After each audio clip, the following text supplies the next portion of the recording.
Investigates on CRTV.com, Michelle Malkin. Michelle, great to have you here. Great to be here, and Lou. Congratulations on the new show on CRTV. Thanks, I'm very excited.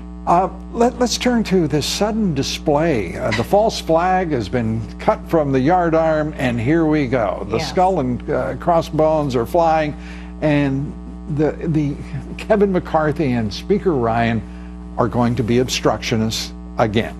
Yes, as they always are. These people have learned nothing in the same way that so many of the established Democrats and the establishment liberals in the media have learned nothing, and they will double down. I believe that this current GOP so-called leadership is going to pose even more headaches and will be a bigger threat to Donald Trump and his American sovereignty agenda than the outright liberals will be. And that's always been the case as long as I've covered politics over the last 25 years.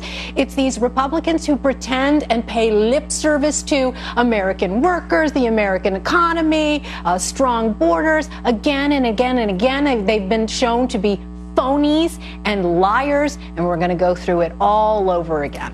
And it's starting early, and that may be a suggestion, Michelle, that perhaps they're so weak they feel like they need to build up a little momentum before Trump takes the White House. That's the positive outlook. The other is that they are so cocksure of themselves and brash because they have unlimited funding. They've been bought and paid for by the Chamber of Commerce, the Business Roundtable, and the hell with the American people. That's right. And they've been entrenched for so long. They are not going to loosen their iron grip on the power that they have wielded over the American people on Capitol Hill. In particular, Paul Ryan is, and I am not going to mince words, I've said it before, I believe he's one of the biggest crap weasels in the Republican Party. He is a threat. It's why I backed his primary opponent, Paul Nehlen. And now at least there are some Johnny-come-latelys who are awakening to the fact that he is not Donald Trump's friend. Yeah, and Donald Trump has been, I have to say, I will not pretend objectivity on this at all. I think Donald Trump is going to be one of the great presidents that this country has ever had. But I think that Donald Trump has been as generous, as open as he possibly could be with a man that he knows was, first of all, not only didn't think that Donald Trump would win, but also did everything he could to make sure he didn't. Yes, that's absolutely right. You look at Paul Ryan's record over the many decades that he has been groomed by the donor class, groomed by K Street, groomed by open border special interests. He was groomed to be in exactly this position to carry their water. The Stepford Speaker. Yes, that's who he is. Absolutely. And this is a man who is not going to give up on those principles that he's been trained on to do everything to obstruct a maverick who has finally stood up for American workers and American sovereignty. In short order, the president-elect has saved 1,000 jobs with Carrier and United Technologies. The SoftBank deal that he announced today with Mossad aside, the Japanese bank, $50 billion pledged to be invested in the United States, direct investment.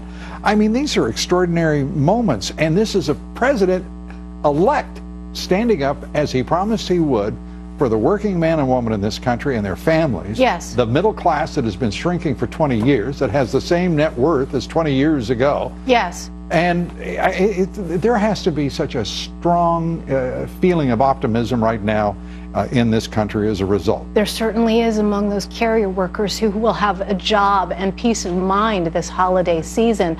You know, I wrote about the carrier company in a history book on entrepreneurs that I wrote last year called Who Built That? It is an amazing company, a showcase of American innovation, engineers who dug into their own pockets and innovated in air conditioning and ventilation around the world, improved every aspect of our lives.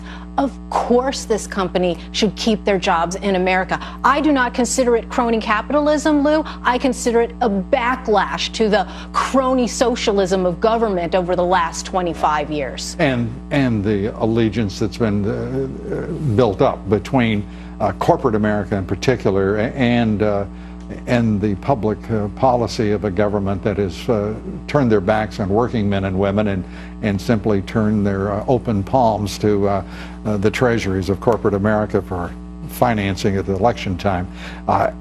I have a feeling all of that is going to change rather dramatically, and I think no one will be more surprised than the folks on K Street. That's right. They've been completely upended. Great to have you with us. Michelle Malkin, as always, and good luck. We appreciate it. Good to see you. Breaking news now, a shocking new